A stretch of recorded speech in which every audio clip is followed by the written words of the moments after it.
بسم اللہ الرحمن الرحیم۔ اکثر احباب یہ شکوہ کرتے ہیں اور یہ شکایت کرتے ہیں کہ ہم نماز تو پڑھتے ہیں لیکن ہمارا دھیان اور ہماری توجہ نماز میں نہیں رہتی۔ تو ان احباب سے، ان دوستوں سے میں یہی عرض کرتا ہوں کہ نماز کا دھیان اور نماز میں توجہ کا رہنا اس کے لیے ضروری ہے کہ آپ نماز کے اندر جو کچھ پڑھ رہے ہیں، جو کچھ آپ تلاوت کر رہے ہیں، اس کا معنی اور اس کا مفہوم آپ کو آتا ہو۔ اگر آپ نماز میں تلاوت کر رہے ہیں اور آپ کو پتہ ہی نہیں ہے کہ آپ جو جملے زبان سے کہہ رہے ہیں ان کا مطلب اور ان کا مفہوم کیا ہے، تو آپ کا دھیان نماز میں بھلا کیسے رہے گا؟ تو اس لیے ضروری ہے کہ آپ کو نماز کا ترجمہ آئے۔ تو نماز کا ترجمہ اور نماز کے ترجمے کی مختصر تشریح اس حوالے سے آج کی اس نشست میں ہم آغاز کریں گے، اور اگر اللہ نے چاہا تو پائے تکمیل تک یہ سلسلہ پہنچائیں گے، مختصر سے ترجمے اور مختصر سی تشریح کے ساتھ۔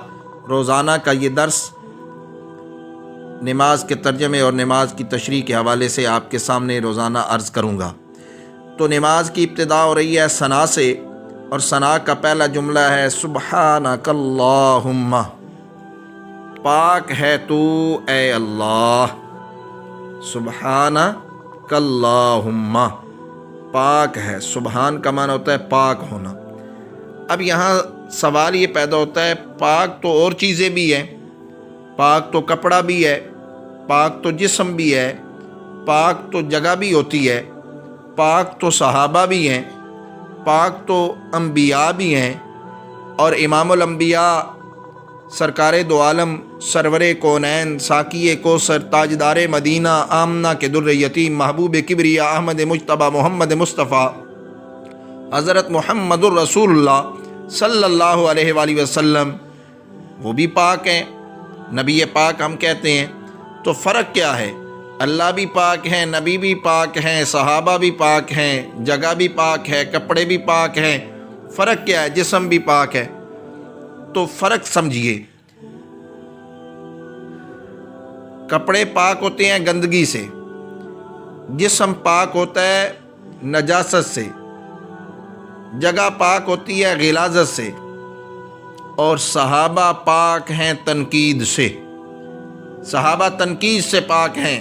اللہ کے محبوب نے فرمایا، اللہ اللہ فی اصحابی لا تتخذوہم من بعدی غرضا فمن احبہم فبحبی احبہم ومن ابغضہم فببغضی ابغضہم۔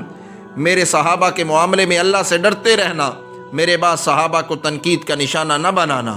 جو ان سے محبت کرے گا مجھ محمد الرسول اللہ کی وجہ سے محبت کرے گا، اور جو ان سے بغض اور نفرت کرے گا میں محمد الرسول اللہ کی وجہ سے نفرت کرے گا۔